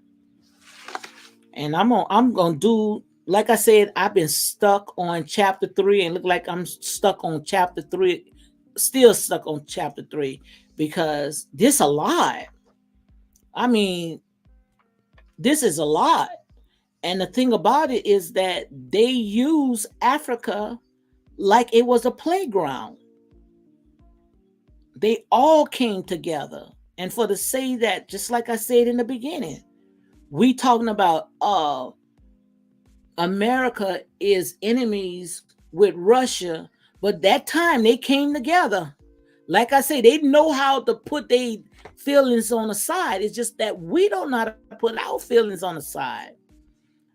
Set 12 says the scramble for Africa did not directly affect. Oh my God! How did you say that? The scramble for Africa did not directly affect Black Americans. Let me read again. I don't have my glasses. The scramble for Africa did not directly affect Black Americans. That was after the slave trade affecting Black people in Africa. So how can you say that? The scramble for Africa did not directly affect Black Americans. How can you say that when during the 1800s we was going into the Jim Crow laws? Some of us were still slaves. So how you can't say that it didn't affect us? It all affect us and still affecting us to this day. So how can you say that, 12? That's what I'm telling. I'm set 12. That's why I say you're welcome to come on my panel. You can't say that it didn't affect us, because it did. It affect us and still affecting us to today. Because what they did was, when they scrambled for Africa, when they tore down Africa, took 50 something countries and only left them with 2. So they really sit there and they weakened, they dismantled Africa. The scramble for Africa had nothing to do with Jim Crow laws. You're going to have to break this down to me. You're going to have to break this down to me. She said the scramble for Africa had nothing to do with Jim Crow laws in America. I don't believe that. Not if they took everything. They colonized the entire continent except 2. So you cannot say that we didn't have that effect. And first of all, we was slaves, and going into the Jim Crow laws, we still didn't even have our rights, because they had all the power. So it did affect us. It definitely did affect us. Let me see if I can pull this up. Ooh, Lord Jesus.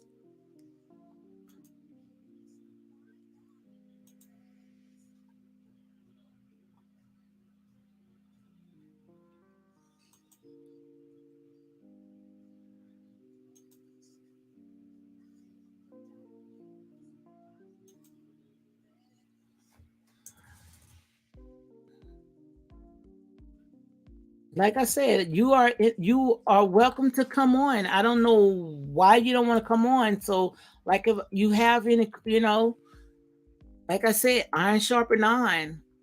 Because I don't have all the answers. But I know one thing: it you can't say that it didn't affect us, because anything that happened to Africa affects us and still to today. Because they stripped us of our land, they stripped us of our culture, our religion, and everything else. And these people became giants. They became powerful off the backs of black slaves.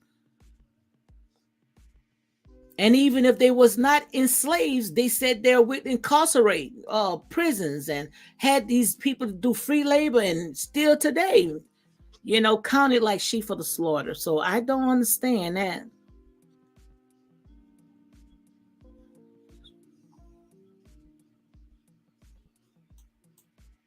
Let me see. Yeah, that's right there. What you say right there, Sat 12, that's gonna be my next assignment, because I can't even look at all that, because I done caught a headache. Let me see. She said, Lady D, the scramble for Africa affect Africans. The scramble for Africa affect Africans, Black Americans who were already in Americans. That scramble was after. So, guys, if you know exactly what she's talking about, or he, please let me know, because I think I look at us as a whole. So, whatever happened to the motherland also happened to us as well. Lady D, the oppression of Black people in America is separated from that scramble period. America was not even in that conference. America was in that conference. The United States was. The United States was in that conference. They was a part of that. The scramble for Africa, United States was in there.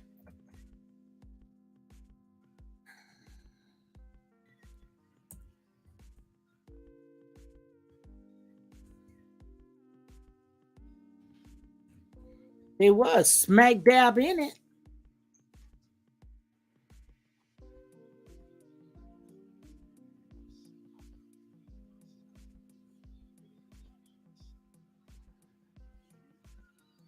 It says in 1884, the scramble for Africa was a full speed, 13 European countries and the United States. It's right here. That's right here. You was right there. It's only one blood. Let me see. Lord Jesus. Hold on, guys, because I couldn't find my glasses. But like I say, the rabbit hole goes deep. Only Most High God got to come and make this right, because, child, you will lose your mind trying to figure out this. Look right here. So she's I don't know if Set 12 is a woman or a man, and if I'm gonna just say she said, Lady D, the oppression of Black people in America is separated from that scramble period. America was not even in that conference. America was. Look, it's right here. Look right here. It says in 1884, the scramble for Africa was full speed. 13 European countries and the United States met in Berlin to agree the rules of African colonizing, whatever. From 1884 to 1914, the continent was in conflict as these countries took territory and power from existing African state and people. So the United States was a part of that, the scramble for America. I mean, for Africa. The U.S. scramble for Africa. Look at this right here. It said the U.S. scramble for Africa. Washington must restore lost trust and credibility in order to complete with Belgium and Africa starting this week. This is something else right here. But yeah, African America was in there. But I'm on this right here. I got a lot. This right here. I'm gonna stay on this right here. I'm gonna stay. I'm not letting this go, because, like I said, I love it. And it's time for us to have open discussions like this to agree to disagree. But like I say, the facts is already out there. All we have to do is just do our research. Melvin Reed said, I can't even see. You was right there. It's only one blood. Yeah, it's only you. It is only one, but it's just that one thought that they were superior over one race, one another, not race, one another. Lady, you are right, but the USA was not one of the major power that had colony in Africa like France, Germany, and others. You read it yourself, the major player. It doesn't matter if they took a crumb, they still was a part of it. Let me sit there and go and take just a little portion of something at a bank. I promise you, I'm still going to be at fault. So it doesn't matter if they took a crumb, but America did a lot. America and England did a lot. They did a lot. Their hands are dripping with blood. They did a lot.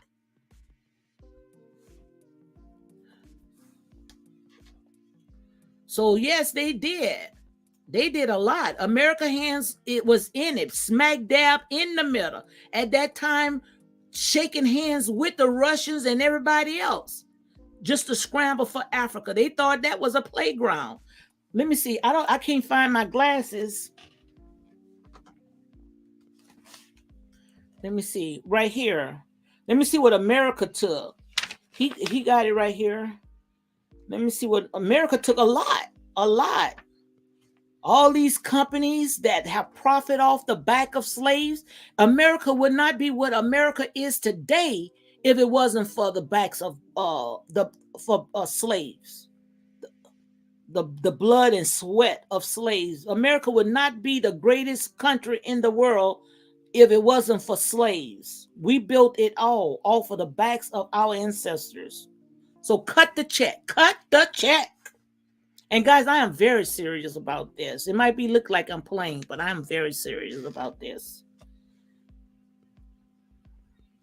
Let me see right here. Shoot, America played a lot.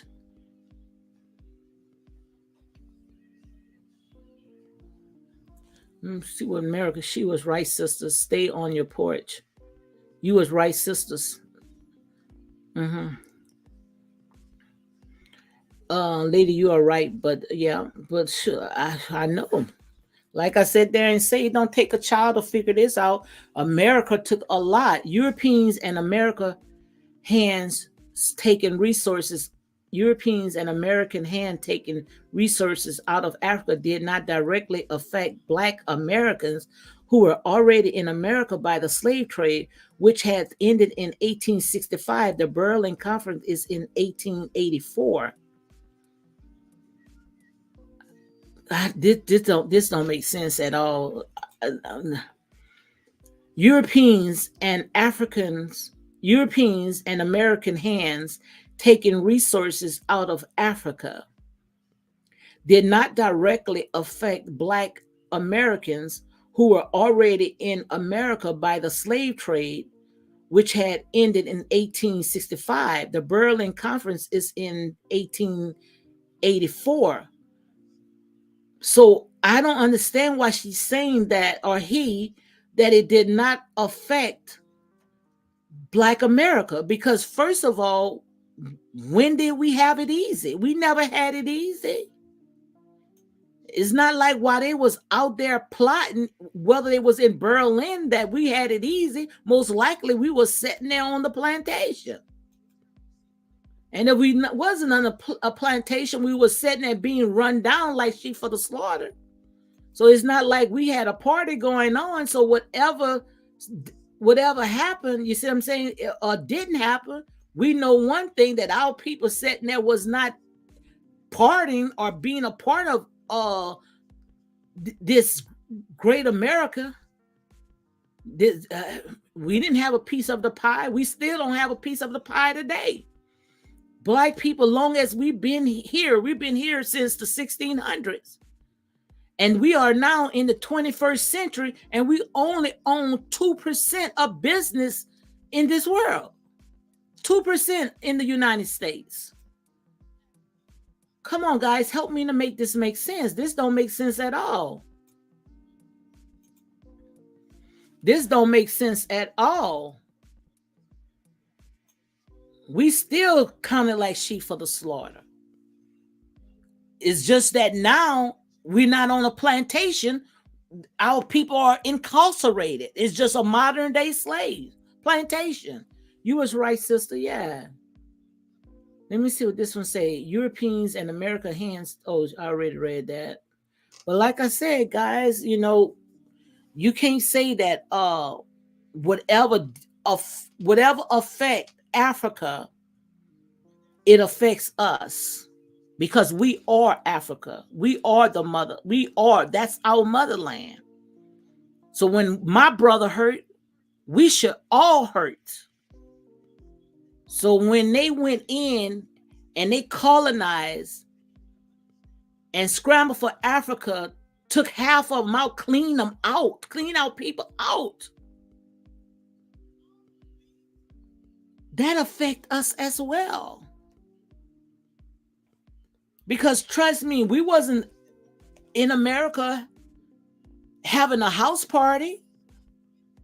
Most likely our people were sitting there being oppressed, depressed, and everything else. So, that affect us as well.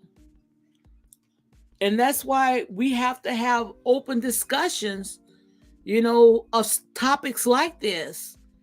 People that is more, informative, people more knowledgeable about all this.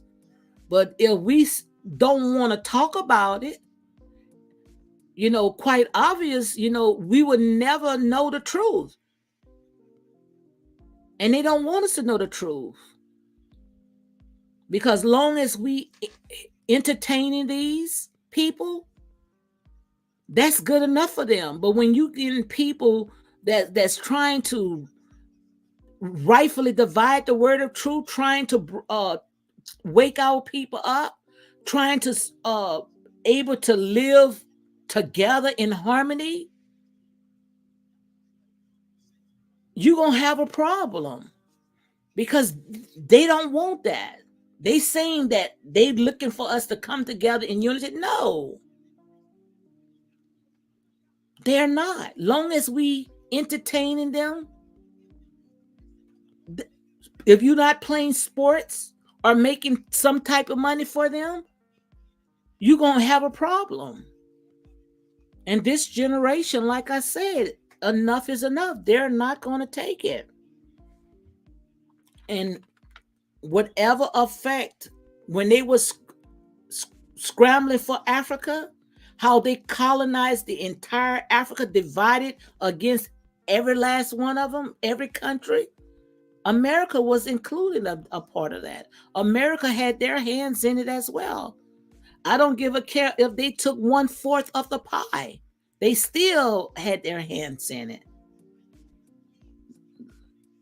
And they have to sit there and they have to pay.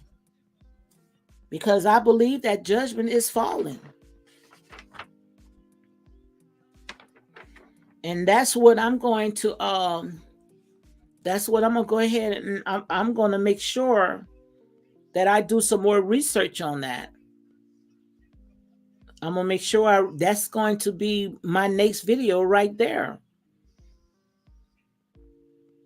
Because like I said, the rabbit hole goes very, very deep.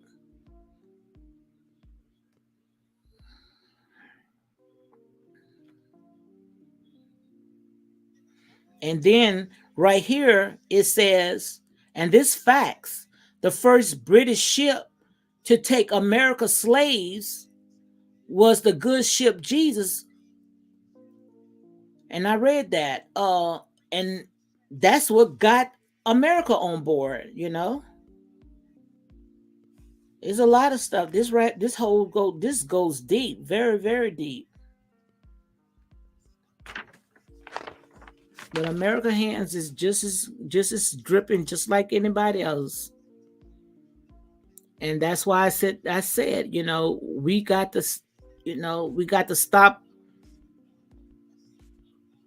playing. It's time for us to get serious because they profit. America would not be what they are today if it was not for off the backs of slaves. And that's real talk.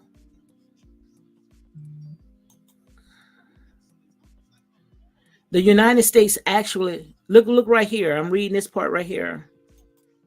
Ooh.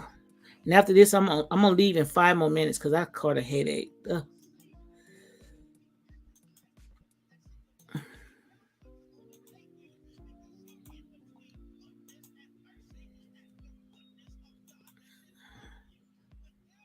Let me read this right here. It says right here.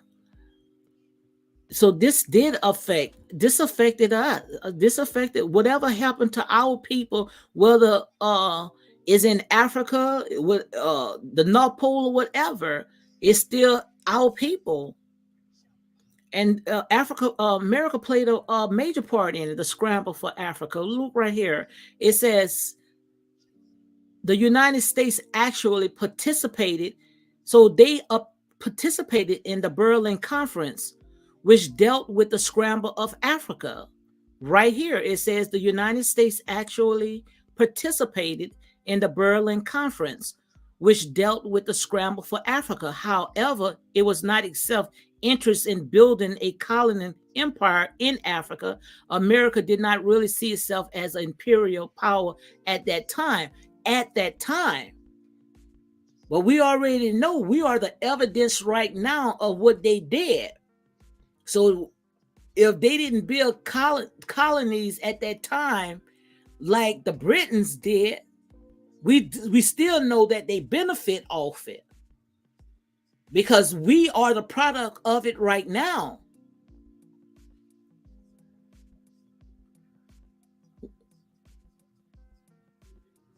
And right here, let me see what this says. Why did America participate in the scramble of Africa? Because, like they say, just like it is right now. But view this answer becomes, I don't know if it's going to let me in. But this is not going to let me in right here. So let me go to something else. But like I said, and that's why they say a workman should not be ashamed of rightfully dividing the word of truth. The Europeans in America kidnapped the Europeans and Americans kidnapped some Africans, but some Africans were sold to them by African kings. That was absolutely true. No question about that. But when our people were selling other Africans to different countries, I do not believe that they knew that our people was going through or what they have done to us, that there was going to be aura, they was going to, which I don't like to say, you know what I'm talking about, was going to go through as much hell as we went through. I don't think that they knew that. I don't think that they knew that they was going to take it to a detestable place, which they took it to a whole nother level.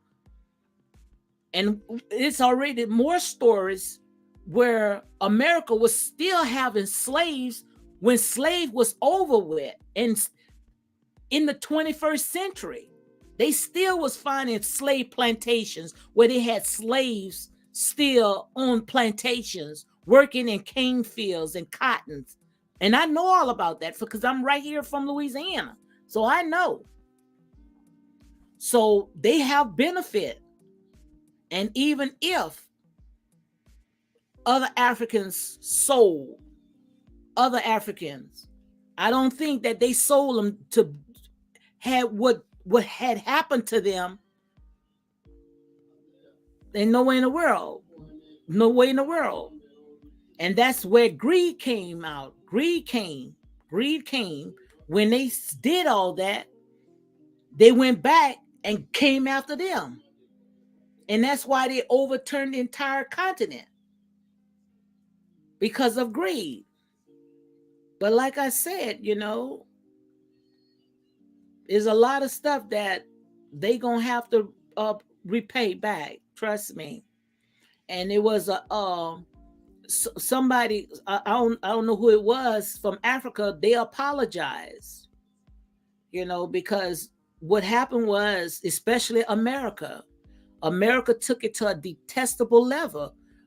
America did a lot to our people, and still to this day, we are counted like sheep for the slaughter. So they get no excuse, none, not whatsoever. Like I said, judgment has fallen, and judgment will begin in the house first.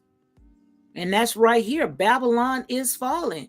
You think the Most High God is going to allow his people to keep crying and keep being oppressed, depressed, and suppressed?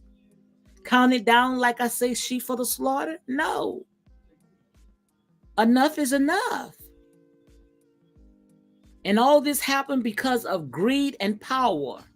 And you cannot say, oh, because you didn't feel the effect. It didn't happen to you. You wasn't slaves. You wasn't on a plantation.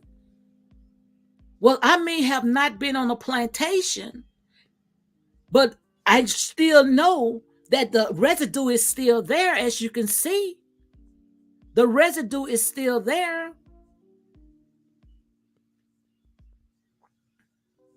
And the ones that own slaves, they still prospering today. They children is still prospering today. What if we go after all those ones that had something to do with slaves, and those companies are still existing today? Don't you think that these people should be cutting us a royalty check? All these companies that still exist today, that benefit off the backs of our ancestors, don't you think that they should be cutting us a reparation check? That's why I say our people got to wake up.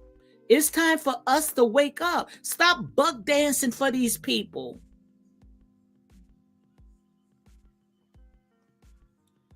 Stop entertaining these people.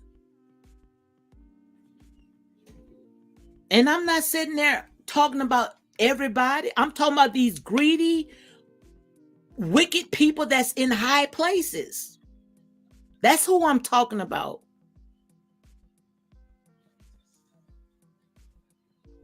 That rolled off the backs off of our people. That's who I'm talking about. The ones who had prospered. Whether it's it's trickling down to their children.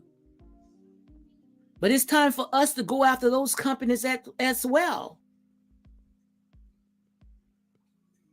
They shouldn't even be existing today without sitting there cutting us a royalty check, because they benefiting off it still to the day. Like I said, guys, enough is enough. This generation right here, they're not going to take it. You cannot keep shutting a person up, calling these person out, calling them anti-Semitic, calling them racist. You can't do that no more. Because all we know right there, that's just a cover up, just to go ahead and shut us up. That's it. But only the truth that is going to set you free. And it's out there. All we have to do is do our research. Like I said, over and over. Google have a huge search engine, which you got to watch Google too. But you got to just keep cracking at it. Sooner or later, the truth is going to come to surface. And as you can see right now, the truth is coming to surface, because right now, we are living right now in end times. We are in the book of Revelation now, where the seals are being opened. We are the prophets, and we are what the book is talking about today. It's not you giving us this book. It's not going to be that easy, because you gave us the book, but you set yourself on the throne. What it says in some of those scriptures, slave, obey your master. You put all that in there in order to control us. But now this generation right here knows exactly how to rightfully divide the word of truth. where they're not gonna settle for no any and everything. All those companies, all these companies that have profit off the backs of black slaves, the backs of slaves, it's time for them to sit there and cut those royal checks.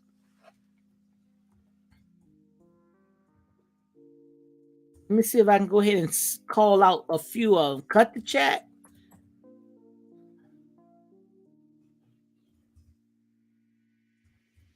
And then we have to do better. We also have to do better. We sitting there entertaining these people, and while we entertaining these people, just like they did at the Berlin conference, these people, they plotting overtime, and they don't have none of you guys at that table. Trust me, none of you at the table. Like I say, they'll study you, but you sitting there, you acting a fool, buck dancing. Let me go ahead and pull this up, and after that, hey, Tessa Phillip in the house. Yes, indeed. Guys, like I said, honey, the truth is finding its way back home.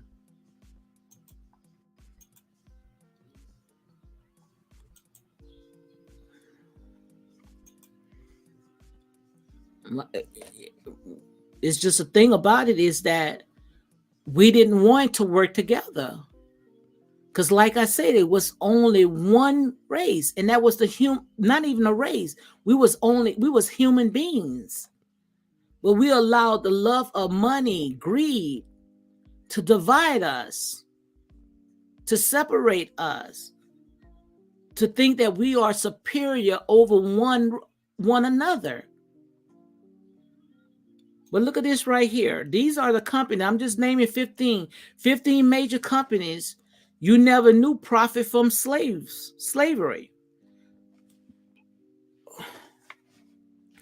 The enslavement of African people in America by the nations and people of Western Europe created the economic engine that funded modern capitalism. Therefore, it comes at no surprise that most of the major corporations that were founded by Western Europeans and American merchants prior to roughly 100 years ago benefited directly from slavery. Did you hear that? Did you hear that?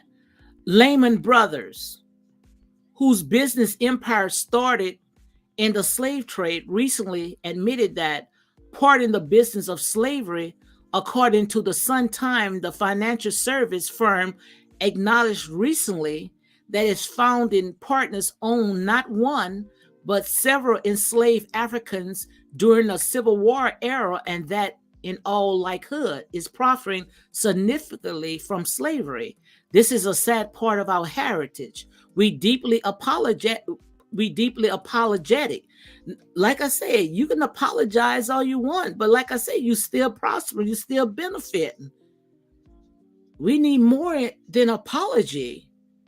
It was a terrible thing. There is no one sitting in the United States in the year 2005, hopefully, who would ever in a million years defend the practice, said Joe, whatever his name, but still evolve. What are you doing? What are you doing? Just apology? No. Cut the check. Cut the check. Aetna, AETNA,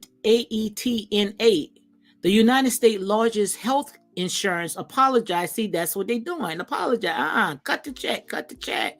Your children's children is still reaping off of that. Reaping off of the backs of our ancestors. The United States' largest health insurance apologized for selling policies in the 1850s that reimbursed slave owners for financial losses when the enslaved African they owned died. So they had insurance. That's how insurance came. Them big insurance policies, that's how it started. It started because the owners, they wanted to insure their slaves. So if they run away, they can sit there and get reimbursed, or they kill them, or whatever they do to them. Come on, guys. Come on, guys. And you trying to say that we shouldn't have no reparation? The devil is a lie. It's just that we got to get ourselves together. Because if not, we just would go ahead and just give it right back to them. Citizen Bank and Canal Bank in Louisiana, accepted approximately 13,000 enslaved individuals as collateral on loans and took ownership of approximately 1,250 of them when the plantation owner defaulted on their loan. The company wrote in a statement. New York Life Insurance Company, another one, company in the largest mutual life insurance company in the United States.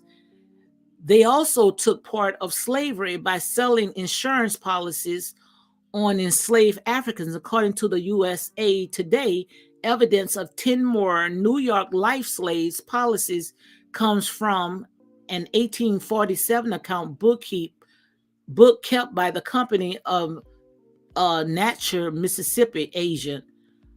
The book, part of a collection at Louisiana State University, contained some notes on slave policies he wrote for amount in ranging from $375 to $600.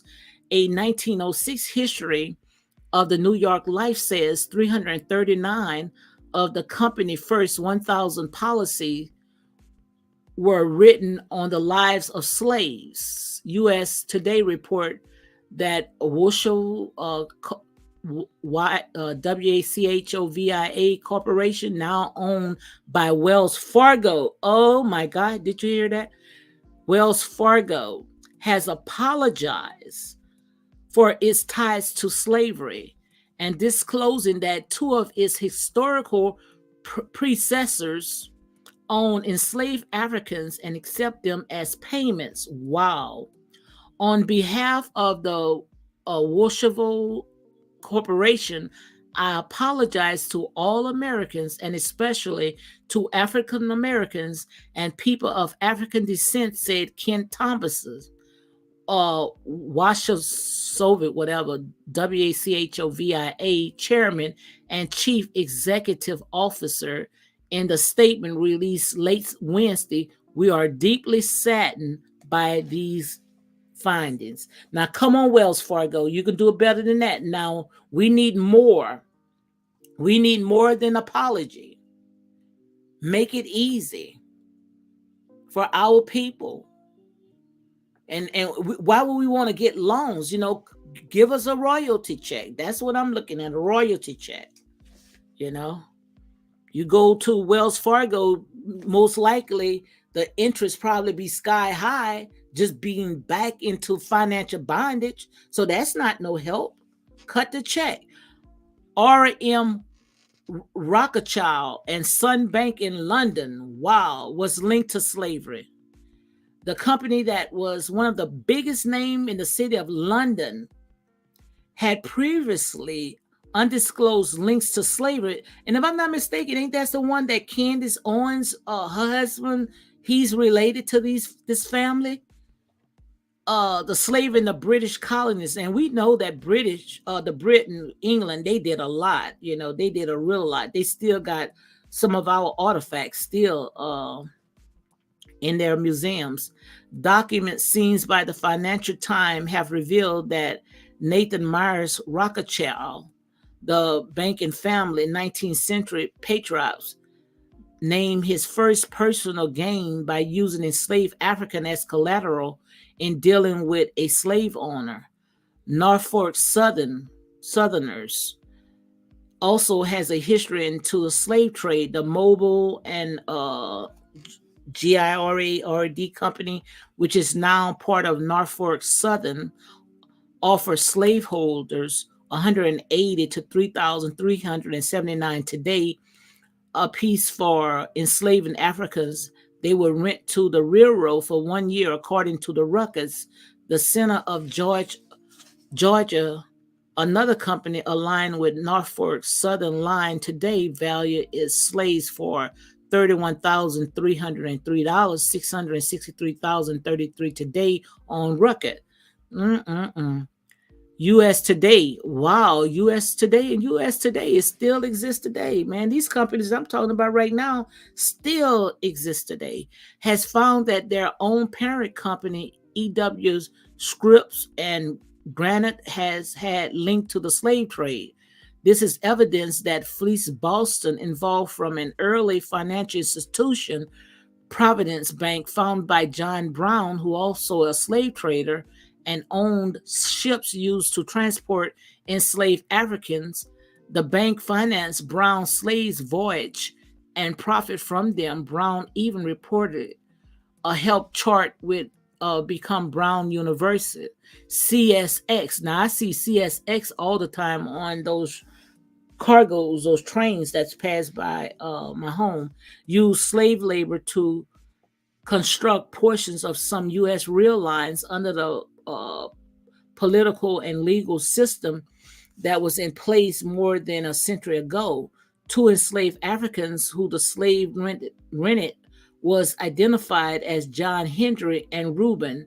The record stated they were to be returned clothes when they arrived to work for the company. Individual enslaved African cost up to $200, the equivalent of 3,800 a day to rent for a season, and CSX took full advantage. The Canadian National Railroad Company, Brown's brother, uh, Harrisman, the oldest and largest private investor bank.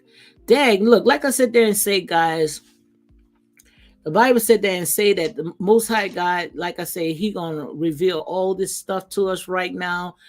And these people, like I said, the wealth of the wicked is laid up for the just. Did you hear what I said? The wealth of the wicked is laid up for the just. So all this stuff right here is laid up for us. Only thing the Most High God is waiting for us to be able to be good stewards. That's all we have to do is just be good stewards. Because if not, we just gonna just be wasteful. Because some of these people right now, they are not ready for it. So that's why I don't understand why our people are the only ones that's fighting, doing the most, when the Most High God is trying to open up the heaven vaults to pour out our blessings where we won't even have enough room to hold. We'll be sipping out the salsa. I mean, He's about to give us abundance, overflow, but yet we still sitting there trying to sit there and sit at the table when the Most High God trying to give us the entire house, the house that we built.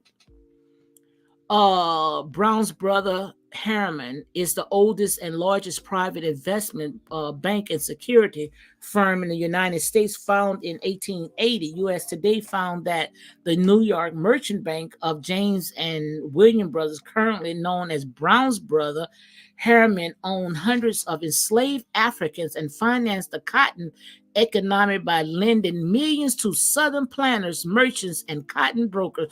And also all the ones that had profit off of cotton, all these plantations, all that stuff. Look, they children are still benefiting from this stuff today, man. Brooks and Brothers, the highest in suit retailer, got their start selling slave clothing to various slave traders back in the 1800s. What a way to get rich. Wow. Barclays, the British multinational banking and financing service. My God. US Today, guys, a lot of people, that was 15. That just was 15. 15. So like I said there and say, honey, the chicken had come home to roost. The chickens have come home to roost. Ain't nobody mad but the devil, because if you don't want it, honey, trust me, something got to be wrong with you. So, guys, on that note, I'm gonna go ahead and comb through this video, but I still going to do my. I'm still going to read Hebrew to Negroes, Wake Up, Black America, and also, guys, I want to go ahead and thank Kyrie Irving. I want to make sure that I thank him, because I wouldn't have known nothing about this if he wouldn't have never sat there and opened up that door. So, like I said, whatever the devil meant for bad, the Most High God knows exactly how to turn it for our good. So ain't nobody mad but the devil. Trust me, ain't nobody mad but the devil. But it's time for us to get back everything that the cankerworms, the palmer worms, the locusts, and all of them, what they have taken from us. It's time for us to take it back. All I can say right now, it is harvest time. It is harvest time. So on that note, guys, you all enjoy the rest of your day. Good night.